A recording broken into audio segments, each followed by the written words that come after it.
नमस्कार दोस्तों, एक बार फिर से हिंदी में नई प्रेरक कथा के साथ। कविवर रहीम का प्रसिद्ध दोहा है, यों रहीम सुख होत हैं उपकारी के संग, बांटन वारे को लगे ज्यों मेहंदी के रंग। दूसरों की भलाई करने वाला उसी प्रकार से सुखी होता है जैसे दूसरों के हाथों पर मेहंदी लगाने वाले की उंगलियां खुद भी मेहंदी के रंग में रंग जाती हैं। जो इत्र बेचते हैं वे खुद उसकी बू बाब से महकते रहते हैं। जिस प्रकार से एक फूल बेचने वाले के कपड़ों और बदन से फूलों की सुगंध नहीं जा सकती, उसी प्रकार से दूसरों की भलाई करने वाले व्यक्ति का कभी अहित नहीं हो सकता। दूसरों की मदद अथवा परोपकार का निसंदेह बड़ा महत्व है। प्रत्यक्ष रूप से ही नहीं, परोक्ष रूप से भी इसका बहुत बड़ा महत्व है। एक बुढ़िया थी जो बेहद कमजोर और बीमार थी, रहती भी अकेली थी। उसके कंधों में दर्द रहता था, लेकिन वह इतनी कमजोर थी कि खुद अपने हाथों से दवा लगाने में भी असमर्थ थी। कंधों पर दवा लगवाने के लिए कभी किसी से मिन्नतें करती तो कभी किसी से।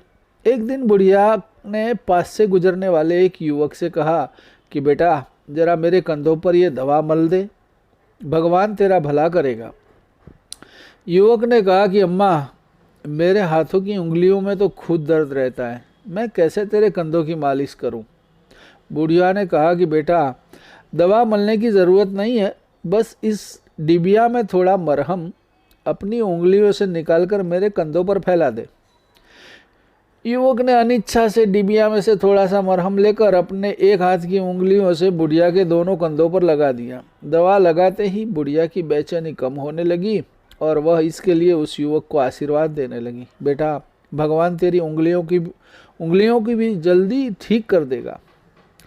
बुढ़िया के आशीर्वाद पर युवक अविश्वास से हंस दिया, लेकिन साथ ही उसने महसूस किया कि उसकी उंगलियों का दर्द भी गायब सा होता जा रहा है। वास्तव में बुढ़िया को मरहम लगाने के बाद युवक की उंगलियों पर कुछ मरहम लगा रह गया था। उसने दूसरे हाथ की उंगलियों से उसे पोंछने की कोशिश की तो मरहम उसके उस हाथ की उंगलियों पर भी लग गया। यह उस मरहम का ही कमाल था जिससे युवक के दोनों हाथों की उंगलियों का दर्द गायब सा होता जा रहा था। अब तो युवक सुबह, दोपहर और शाम तीनों वक्त बुढ़ी अम्मा के कंधों पर मरहम लगाता और उसकी सेवा करता। कुछ ही दिनों में बुढ़िया पूरी तरह से ठीक हो गई और साथ ही युवक के दोनों हाथों की उंगलियां भी दर्द से मुक्त होकर ठीक से काम करने लगी। तभी तो कहा गया है कि जो दूसरों के जख्मों पर मरहम लगाता है उसके खुद के जख्मों को भरने में देर नहीं लगती। दूसरों के जख्मों पर मरहम लगाना, अब इस मुहावरे को भी देख लीजिए। दूसरे के जख्मों पर मरहम लगाने का अर्थ है किसी को सांत्वना देना, किसी की पीड़ा को कम करना। जरूरी नहीं इसके लिए कोई दवा या मरहम ही लगाया जाए, क्योंकि यह पीड़ा भौतिक ही नहीं, मानसिक भी हो सकती है। पीड़ा जो भी हो, कष्टदायक होती है।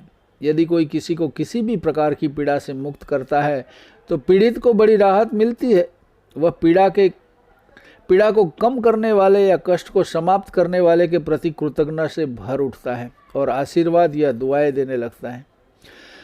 कृतज्ञता की अवस्था कृतज्ञ को ही नहीं, मदद करने वालों को भी अच्छी लगती है। जब कोई उसके प्रति कृतज्ञता का भाव प्रकट करता है अथवा उसका धन्यवाद करता है या किसी भी अन्य रूप में आभार प्रकट करता है तो वह एकदम विनम्र होकर परमार्थ के भावों से भर उठता है। उसका मन करता है कि मैं सदैव लोगों के कष्ट दूर करने में लगा रहूं, दुनिया के सभी लोग कष्ट मुक्त हो जाए। ऐसी भावावस्था में व्यक्ति के शरीर में स्थित अंतःस्रावी ग्रंथियों से लाभदायक हार्मोन्स का उत्सर्जन प्रारंभ हो जाता है, जो उसे रोगों से बचाने तथा रोगग्रस्त होने पर शीघ्र रोग मुक्त करने में सहायक होते हैं।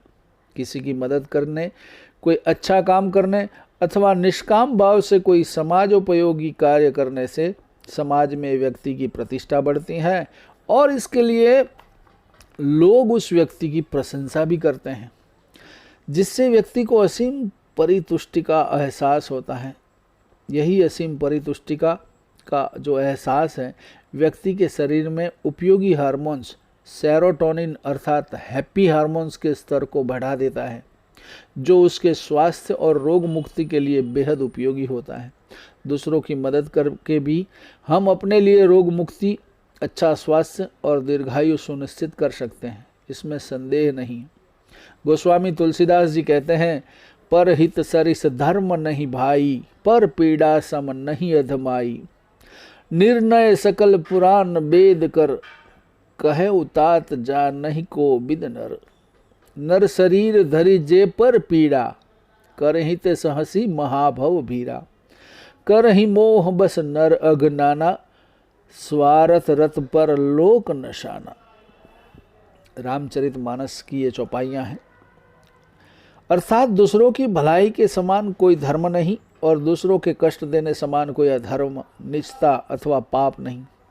यही समस्त पुराणों और वेदों का सार है। विद्वान लोग यह जानते हैं, मनुष्य का शरीर पाकर भी जो लोग दूसरों को कष्ट पहुंचाते हैं, उन्हें संसार के महान कष्ट भोगने पड़ते हैं। और इस प्रकार स्वार्थ, अज्ञानता अथवा मोहवश होकर जो अनेकानेक पाप कर्मों में लिप्त रहते हैं, उनका परलोक भी नष्ट हो जाता है।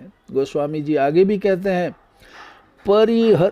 परिहत बस जिनके मन माही, तिन कहूँ जग दुर्लभ कछु नाही। रामचरितमानस का तीसरे संत का ये तीसवीं चौपाई, अर्थात जिनके मन में परहित अथवा दूसरों की भलाई का जज्बा बना रहता है, उनके लिए संसार की कोई भी वस्तु ऐसी नहीं है जो उन्हें न मिल सके। दूसरों के जख्मों पर मरहम लगाने वाला, सच्चे मन से लोगों की सेवा करने वाला, आध्यात्मिक, आधिभौतिक एवं आधिदैविक तीनों प्रकार की व्याधियों से मुक्त होकर आनंद पूर्वक जीवन ही नहीं व्यतीत करता, बल्कि वह धर्म का भी सही अर्थों में पालन करता है और स्वस्थ एवं प्रसन्न रहते हुए यह लोक ही नहीं परलोक भी संवार लेता है। तो दोस्तों, कर भला तो हो भला। तो जब भी लोगों को कोई तकलीफ हो, दिक्कत हो और उसमें अगर हम सहाय कर सकें तो उससे बड़ी सेवा कोई नहीं है। नमस्कार दोस्तों, ऐसी कुछ प्रेरक कथा को लेकर आपके सामने फिर से प्रस्तुत रहूँगा। तब तक मुझे आज्ञा दीजिए। नमस्कार। ओम नमः शिवाय। हरि ओम।